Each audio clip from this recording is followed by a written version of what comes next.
ഇന്ന് ഞാനിവിടെ ഒരു വെണ്ടയ്ക്ക സാമ്പാർ വയ്ക്കാൻ പോവുകയാണ്. ഇന്ന് ഇഡലിയുടെ കൂടെ വേറെ സാധനമൊന്നും ഇല്ലാത്തതുകൊണ്ട് എളുപ്പത്തിലൊരു വെണ്ടയ്ക്ക സാമ്പാർ വയ്ക്കാമെന്ന് വിചാരിച്ചു. അപ്പോൾ അതിന് വേണ്ടി ഞാൻ കുക്കറിൽ തോരമ്പരിപ്പും ചെറിയ ഉള്ളിയും പച്ചമുളകും ഒരു ചെറിയ സവാളയും കൂടെ ചേർത്ത് കുക്കറിൽ വേവാൻ വയ്ക്കാൻ പോവുകയാണ്. വെണ്ടയ്ക്ക സാമ്പാറിന് ആവശ്യമായി വെണ്ടയ്ക്ക അരിഞ്ഞു വെച്ചിട്ടുണ്ട്. തക്കാളിയും എടുത്ത് വെച്ചിട്ടുണ്ട്. പാത്രം എടുത്തിട്ടുണ്ട്.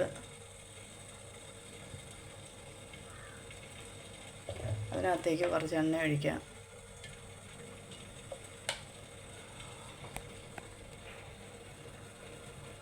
ഇതിനകത്തേക്ക് കടുകും ഞാൻ കുറച്ച് ഒരു കാൽ ടീസ്പൂൺ ഉലുവയിട്ട് കടുക് പൊട്ടി അതിനകത്തേക്ക് വറ്റൽമുളക് ഇട്ട് കൊടുത്തു. തീ കുറച്ച് വയ്ക്കണം.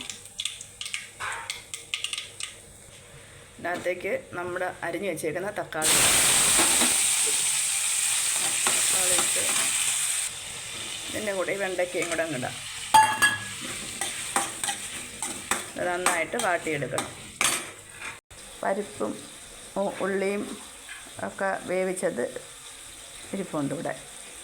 ഇത് വെണ്ടയ്ക്കയും ഇതും വാടി വന്നിട്ടുണ്ട്. നമുക്കിതിനകത്തേക്ക് ആവശ്യമായ പൊടികളിടാം. ഒരു സ്പൂൺ മുളക് പൊടി, ഒന്നര ആവശ്യത്തിന്. ഞാനിപ്പോൾ 1.25 ടീസ്പൂൺ ഇട്ടിട്ടുണ്ട്. മല്ലിപ്പൊടി അതേപോലെ ഒരു 1.25 ടീസ്പൂൺ ഇട്ടിട്ടുണ്ട്. മഞ്ഞൾപ്പൊടി ഒരു 1/4 ടീസ്പൂൺ.